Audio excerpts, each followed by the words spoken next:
Bonjour à toutes et à tous. Moi, j'espère que vous vous portez bien dans cette période de confinement.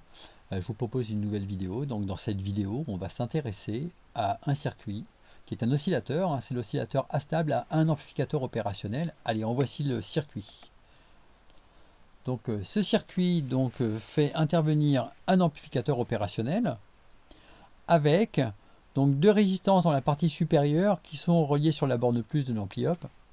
Ça doit vous rappeler quelque chose. Et également, vous avez un circuit RC sur la borne moins de l'amplificateur opérationnel. C'est un amplificateur opérationnel qui fonctionne en non linéaire. Et effectivement, dans la partie supérieure, normalement, vous avez dû reconnaître ici, sur cette partie-là, eh bien, ce qui correspond en fait à un trigger de Schmitt inverseur. Ce trigger de Schmitt inverseur, il est étudié dans une de mes vidéos. Vous trouverez le lien dans la petite fiche qui va apparaître en haut à droite pour pouvoir vous rendre sur cette vidéo et réviser un petit peu si vous en avez besoin. Le circuit RC. Ce circuit RC, il est attaqué par la tension VC. Et cette tension VC, c'est donc une tension qui est constante, soit plus VCC, soit moins VCC, selon que l'amplificateur opérationnel est saturé positivement ou négativement. Et donc, il est nécessaire de bien connaître l'évolution de la tension VE aux bornes de la capacité. Et ça, vous pouvez le faire également en allant consulter la vidéo qui concerne la charge et décharge d'un condensateur. Donc cette vidéo, c'est pareil, hein, vous allez la voir apparaître avec une petite fiche, hein, le petit i, que vous pouvez développer. Vous pourrez réviser. Alors cette vidéo elle est très longue, mais la partie calcul ou la partie analyse est bien identifiée au niveau du sommaire et vous pouvez vous permettre de vous limiter à cette étude-là. Bien, alors si on revient à la partie supérieure, donc la partie supérieure c'est le comparateur à hystérésis. Ce comparateur à hystérésis ou trigger de Schmitt, c'est un trigger inverseur, donc quelque chose qui ressemble à ça en termes de relation entrée-sortie. Alors cet oscillateur, assez logiquement, on imagine, et c'est toujours le cas en fait quand on a un cycle d'hystérésis, c'est qu'il va tourner sur le cycle. On va parcourir ce cycle comme ceci. C'est ça l'idée en fait. Ça fonctionne toujours de cette façon-là. Donc on va étudier ce circuit de façon un petit peu qualitative maintenant. Alors juste une remarque, c'est l'expression du seuil. Donc R1 sur R1 plus R2 fois VCC. Ici, avec les valeurs de R1 et R2, ça conduit à avoir un seuil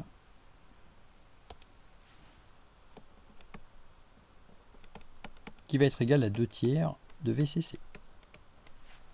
Voilà, bon, c'est pas très important, c'est juste pour la suite.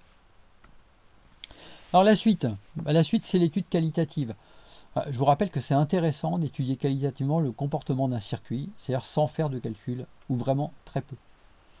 Pour ça, bien sûr, il faut avoir une certaine connaissance de l'ensemble des circuits. Alors, j'ai représenté l'ensemble de notre circuit sous une forme un petit peu différente, avec un schéma bloc, ici, qui fait apparaître le trigger de Schmitt inverseur. Et puis, on retrouve notre sortie VS qui attaque la cellule RC, série, et on ressort sur le potentiel de la capacité. Donc ça, on l'a parfaitement étudié dans la vidéo sur la charge et décharge du condensateur. Ce qu'il faut remarquer, alors on va essayer d'étudier le comportement de ces circuits. On va supposer qu'on démarre sur un point particulier, un point qui peut être celui que l'on a vraiment au démarrage du circuit. Allez, on va se situer sur ce point-là, voilà, ici. Donc là, je suis sur la relation entrée-sortie hein, à cet endroit-là. Et on démarre à cet endroit-là. Donc à cet endroit, eh bien, on a VS égale moins VCC. Ça veut dire que je vais avoir du moins VCC là-haut. Ici. Là. Si j'ai du moins VCC ici, eh bien, le sens dans lequel circule le courant, je considère que la capacité est déchargée à T égale 0, puisqu'on est sur VE ici égale 0. Hein. Donc si cette capacité est déchargée au départ, eh bien en fait, puisqu'on a du moins VCC en haut, on va donc charger cette capacité, mais négativement. En fait, on parlerait de décharge habituellement. Ça veut dire que le courant va sortir positivement de la capacité. au départ, eh bien, au départ, la différence de potentiel aux bornes de la capacité est nulle. Donc le courant dans la résistance est important, il va avoir moins VCC sur R. Si je regarde le courant dans ce sens-là. Donc j'ai un courant qui vaut moins VCC sur R. Donc par conséquent, c'est la valeur maximale du courant que l'on aura dans cette résistance à ce moment-là. Et ensuite, petit à petit, la capacité va se charger avec ce courant moins VCC sur R. Et à mesure que le potentiel VE va augmenter, bien le potentiel VE va augmenter et approcher les moins VCC du générateur.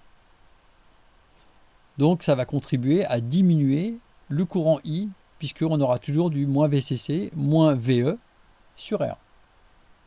Donc petit à petit, le courant est de plus en plus faible. Ça, c'est ce qu'on a déjà observé au niveau de la charge et de la décharge du condensateur. Et c'est ce qui mène à avoir des branches exponentielles, puisque lorsque on aura finalement atteint la valeur de moins VCC aux bornes de la capa, il n'y aura plus de courant dans la résistance et la capa ne se chargera plus. Donc si on regarde ce que ça donne en termes d'évolution des signaux, parce que c'est ça qui est intéressant, on va représenter l'évolution de VE. On est donc parti de 0, et partant de 0, on va aller comme ceci, hop, progresser comme ceci. Et puis si on pouvait aller jusqu'à l'infini, on aurait une charge ici, alors c'est pas super bien dessiné, hein, qui viendrait converger comme ça vers moins VCC. Donc en fait, on a une branche d'exponentielle pour démarrer ici. Bien, alors on regarde ce qui se passe maintenant dans le plan VE-VS. Dans le plan VE-VS, on vient de parcourir ceci. Il arrive un moment où on arrive à moins V seuil, et quand on arrive à moins V seuil, notre amplificateur opérationnel, notre trigger de Schmitt, bascule. Hop, je bascule, et je me retrouve ici. Donc on est toujours en moins V seuil pour VE, mais en revanche, VS a basculé. Alors je n'avais pas représenté VS au départ, mais je vais le faire. Donc ici, c'est la transition, et avant on était donc ici. Et au moment de la transition, on bascule, et on va donc avoir maintenant... Alors désolé, c'est pas VC et VT, hein, j'ai fait un copier-coller et j'ai pas bien récupéré les choses. C'est donc du VE ici et du VS là-bas.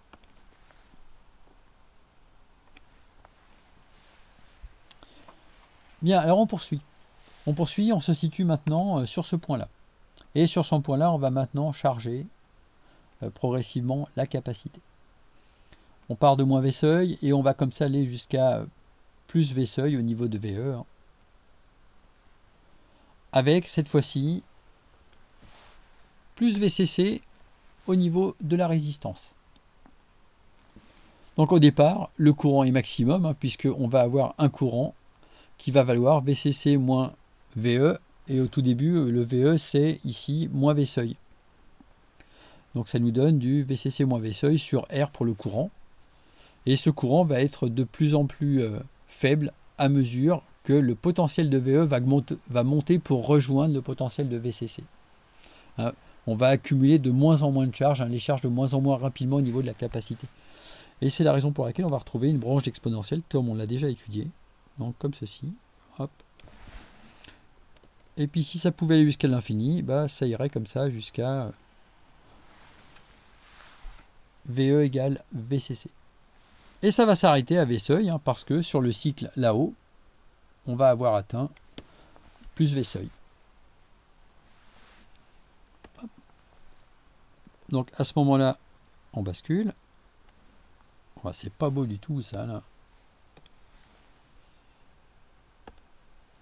Il faut que je récupère une règle en bois parce qu'avec une règle en bois ça fonctionne.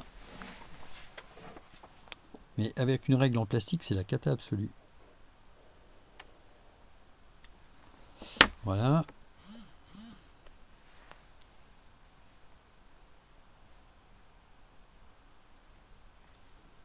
Et ici, on repart par là-bas. Donc on vient de basculer. Hop, on descend ici. Et là, on est maintenant en moins VCC pour VS et on est en plus V seuil pour VE. On observe le même phénomène que celui qu'on a vu tout à l'heure avec une décharge de la capacité suivant une exponentielle comme ceci et qui se prolongerait jusque là. Donc quand on atteint moins V seuil, hein, c'est qu'on est retourné à cet endroit-là, ça bascule à nouveau et on a parcouru le cycle complet. Donc je vous passe les détails, on ne va pas en faire 3 comme ça. Hein.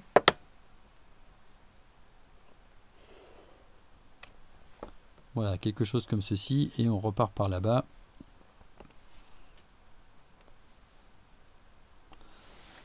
Bien, donc là on vient de voir une période complète du signal. Dans la suite de l'étude, on va noter cette durée-là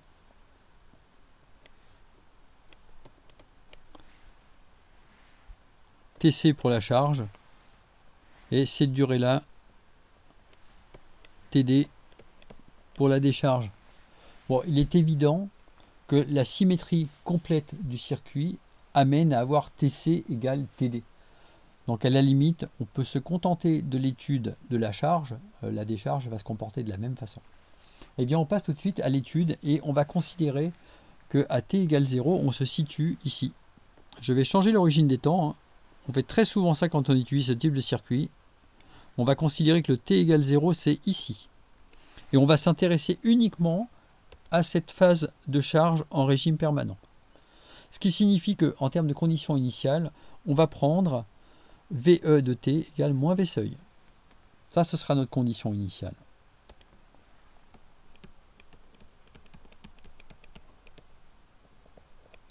Ça, c'est la condition initiale. Et donc, on sera maintenant dans la situation où VS... Alors, pardon, c'est VE de t. Non, c'est pas VE de t, hein, c'est VE de 0, la condition initiale. Et on sera dans la configuration où VS de t est égal à VCC. Bien, donc là, on vient de voir l'étude qualitative. Et maintenant, je vous propose donc l'étude, cette fois-ci analytique, avec ces conditions initiales-là. Donc c'est le cas de la phase de charge en régime permanent. On vient de le voir, hein, cette phase de charge, elle se déroule en partant de ce point ici, que je vais repérer. Donc ce point ici. Et logiquement, on a vu, on va progresser par là-bas. Il s'agit de déterminer l'évolution de VE. Et pour ça, eh bien, on va tout de suite noter ce qui est important. Ce qui est important, ce sont les conditions initiales. Et les conditions initiales, on les a vues, hein, c'est VS de 0 et même ça va se prolonger en VS de t égale plus VCC. Et également, on a vu VE de 0 cette fois-ci égale à moins V seuil. Alors, on pourrait déterminer l'équation différentielle qui régit l'évolution de VE. Ce VE qui se trouve ici. Alors ça a déjà été fait, et comme ça a déjà été fait, bah, je vais vous donner tout de suite le résultat. Hein. Ceux qui veulent en savoir plus, vous pouvez retourner sur la vidéo correspondante. Donc l'équation différentielle, c'est finalement RC d de VE de t sur dt plus VE de t égale VCC. Et ça, alors on l'a vu dans la vidéo sur la charge et décharge d'une capacité, ça donne lieu à la résolution suivante, hein, VE de t égale A exponentielle moins t sur tau. Alors je pose tau égale R fois C, c'est la constante de temps du système, plus VCC. On détermine A avec les conditions initiales. VE de 0, on a dit que c'était moins V seuil, c'est la condition initiale. Et ça conduit donc à avoir A exponentielle 0 plus VCC. Donc A égale moins V seuil, donc plus VCC.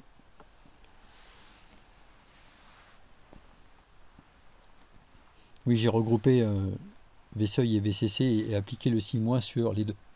Donc par conséquent, on obtient une évolution pour VE de T qui est moins donc V seuil plus VCC exponentielle moins T sur taux plus VCC.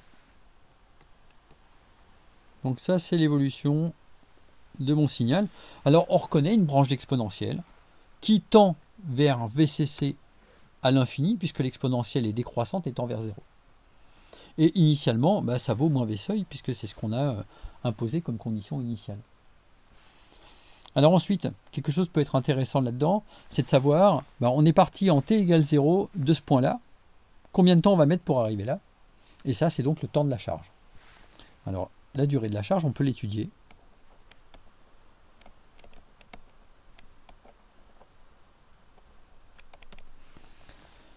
Alors, cette durée de charge, je la note TC pour temps de charge.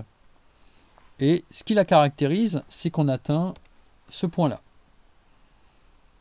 Donc, ça veut dire que VE de TC est égal à plus V seuil.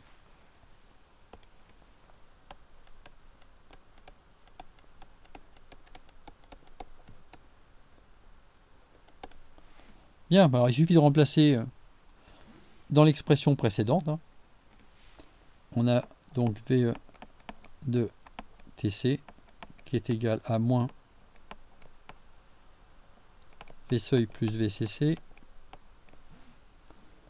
exponentielle moins TC sur taux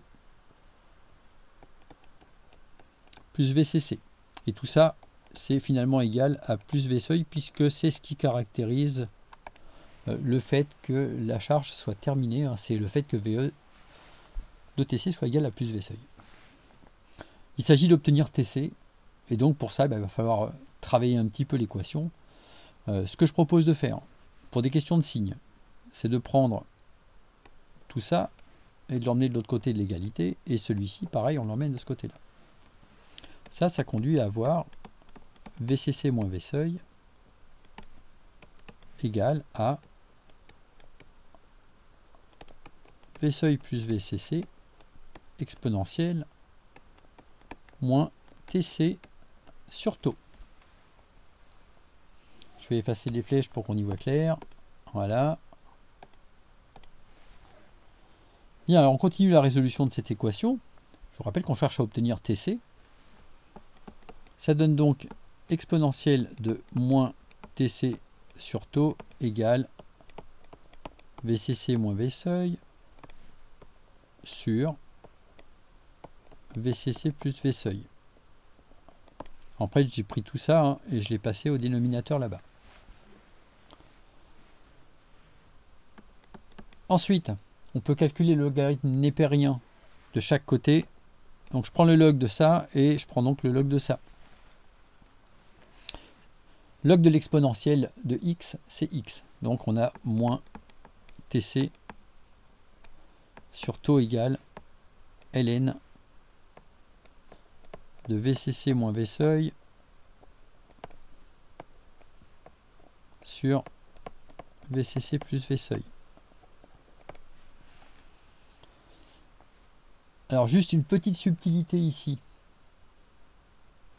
c'est que si on applique un moins devant le log, donc je vais déplacer le signe moins de l'autre côté, moins log de x, ça donne log de 1 sur x. Donc ça va inverser ici la fraction dans le log de passer le signe moins à l'intérieur. Quant au taux, je vais le transférer de l'autre côté, en multipliant par taux de chaque côté, et on atteint le résultat suivant, c'est-à-dire TC égale taux log de VCC plus V seuil sur VCC moins V seuil. Donc voilà pour l'obtention de ce temps de charge. on s'intéresse maintenant à la phase de charge, de décharge, pardon. La phase de décharge, elle va commencer sur ce point-là et se poursuivre jusqu'ici. Alors, je ne vais pas écrire tous les calculs, je pense que là, vous avez compris. On montre simplement que VE de T, et là, je vous propose de faire les calculs vous-même d'après ce qui a été fait précédemment. Hein, on montre que VE de T, eh bien, ça va être égal, alors, pardon, à V seuil plus VCC exponentielle moins T sur taux moins VCC. Par ailleurs, on montre que le temps de décharge, alors ça se montre exactement de la même façon et ça donne exactement le même calcul. Ce sera taux log de VCC plus V seuil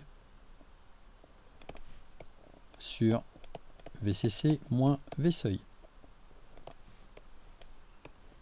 Pensez à prendre pour les conditions initiales le point qui se trouve là, hein, puisque c'est de là que commence la décharge.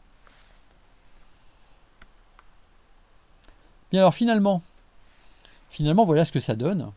Donc ça c'est ce que j'ai simulé avec KiCad. Dans le résumé, dans le commentaire de la vidéo, le résumé d'introduction, vous avez un lien qui vous permettra de télécharger les fichiers pour pouvoir faire la simulation sur KiCad. On va exploiter les caractéristiques intéressantes. Les caractéristiques intéressantes, c'est d'abord la période des signaux.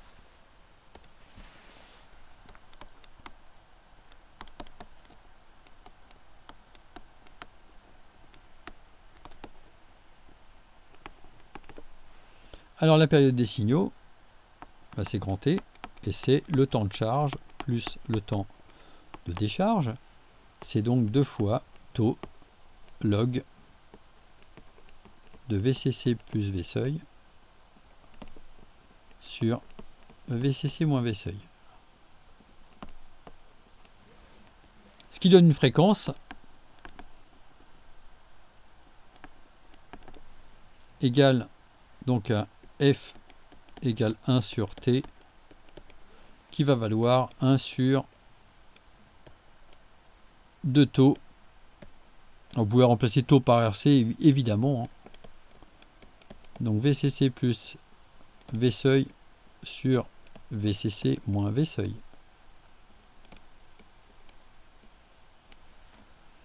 Voilà, c'est pas très beau, mais normalement, comme je le commente en même temps, vous devez pouvoir comprendre de quoi il s'agit. Le rapport cyclique pour finir.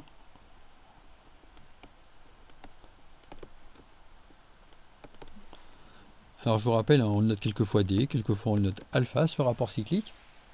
Bon bah on sait que la charge dure autant de temps que la décharge. Ce rapport cyclique habituellement c'est ce qui correspond au temps à l'état haut. Ici c'est le temps de décharge, pardon de charge. Hein, ça donne donc TC, le temps à l'état haut sur la période complète. Et ça donne 1/2 puisqu'on est aussi longtemps à l'état haut qu'à l'état bas. Voilà, bon c'est la fin de cette vidéo.